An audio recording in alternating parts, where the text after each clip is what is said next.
Hey guys, today I'm making my recipe for a classic carrot cake with cream cheese frosting.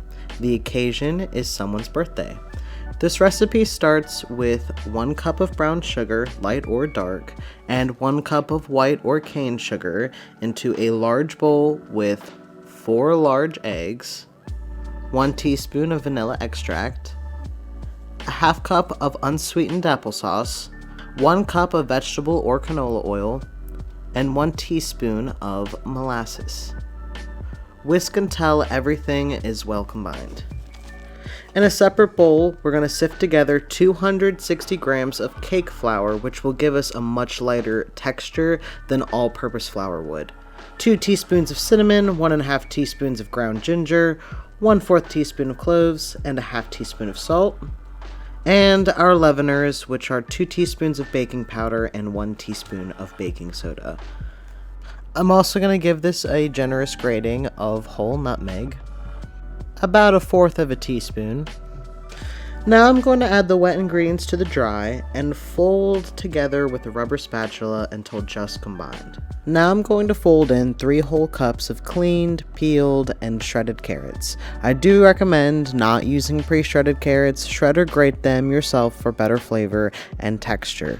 At this stage, you can also add 1 cup of toasted pecans or walnuts if you'd like. I have 2 9-inch cake pans and parchment paper. I'm going to draw an outline of the pan and cut it out.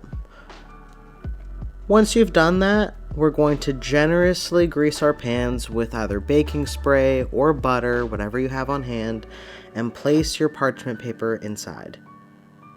Pour half of your batter into each pan, trying to be as even as possible. Tap on the counter a few times to release air bubbles, which will level your cake, and then we're going to bake them at 350 degrees Fahrenheit for 30 to 35 minutes, or until a toothpick comes out from the center cleanly.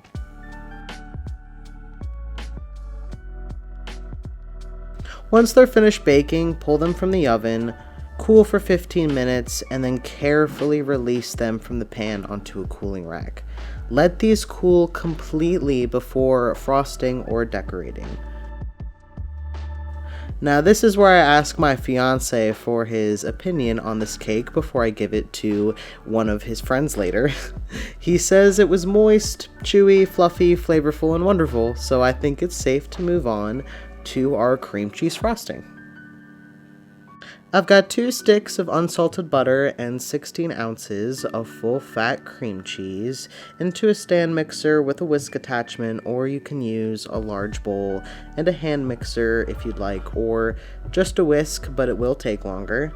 I'm going to start creaming these together, stopping halfway through to scrape the bowl and the whisk, and once that's homogeneous, add about 5 cups of powdered sugar, about 2 teaspoons of vanilla extract, and maybe like 1 to 2 tablespoons of heavy cream or milk, and start whisking together. Stop to scrape the whisk and bowl after a minute or so. Don't forget a good pinch of salt like I almost did, and mix for another 1 to 2 minutes. Now I've got 2 separate bowls with a little bit of frosting in each. I'm mixing yellow and red food coloring together to make orange frosting, and I'm also making green frosting. I'm just going to start with a few drops for each and add more if I want to achieve a darker shade. And then just place the frosting into piping bags and put in the fridge for later use. I've got an offset spatula and a rotating stand. I'm dabbing a little bit of frosting on the bottom to act as a glue for the base of the cake. Put the first layer down, add a generous amount of frosting, maybe about a half a cup or so, spread evenly, and repeat. I did end up making another batch so I could have a taller cake. It had been a little shorter than I wanted it to be. Add more frosting on top, and then I'm going to start spreading this by rotating the stand. Then I'm going to dab the sides with a little bit more frosting, switch to a bench scraper, and spread the frosting by rotating the stand. Before I continue, I'm going to go ahead and chill our cake for about 20 minutes or so to help the frosting set up. After that, I'm going to add the other half of our frosting using the same techniques as before. Now, I'm a complete novice cake decorator. It's a form of artistry that I don't have much practice in, but this is a simple rustic cake. No extra slicing or extra steps. We're just keeping it simple and really homey. But I am having fun with it, and I am using our orange and green frosting from earlier to decorate with like little carrots around the cake, nothing fancy. Decorate a cake however you like, it is your own blank canvas after all.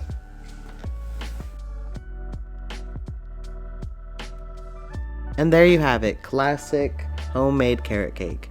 My fiance and I forgot the birthday candles, but the important thing is the cake was delicious. It was light, moist, not too sweet, perfectly spiced, and the cream cheese frosting was the perfect pairing. It's definitely a recipe to keep.